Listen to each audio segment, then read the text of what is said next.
I rocked shameful camel toe. I have a picture. I remember that picture.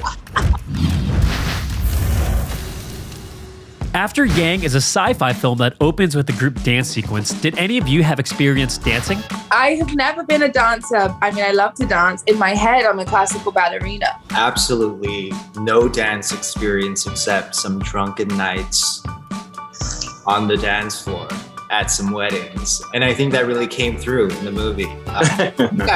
You guys destroyed it though, so I thought you definitely have some dance experience, Colin. I earned a living as a dancer once. I mean, I use the term dancer very loosely because it was country and western dancing in Ireland.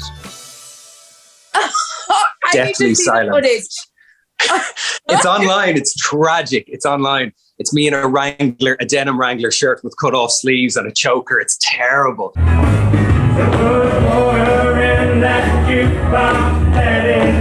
My favorite part was when we were like this.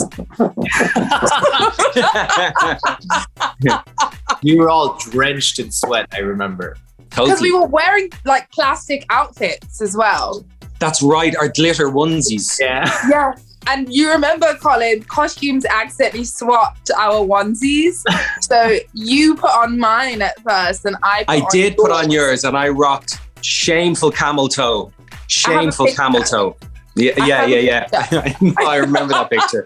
So how does the dance help set up the world director Kogonada created? When I saw it in the film, it was such a gorgeous introduction to an oddness that is pervasive throughout the film. And I thought it was just a lovely way to kind of shake the audience into the idea that they were entering a very specific world, because he's such a specific filmmaker, Kogonada. The film is an exploration of home life and family and love, and to go in and have that dance, which was so odd and so awkward at the start, really kind of set the tone for a world that was very foreign and yet familiar somehow. Jodie, this was shot very early in your film career. Did you feel any pressure coming onto set? I mean, it wasn't my first film, but it was my second.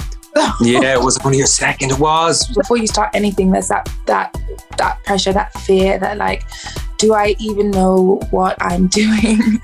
You always sort of have this crisis of identity before you start filming, where you're like, I'm an imposter and I don't know what I'm doing. You sort of take this leap of faith, and you also go, here are all these extremely talented people who believe that I can do this. So I just need to show up and do it.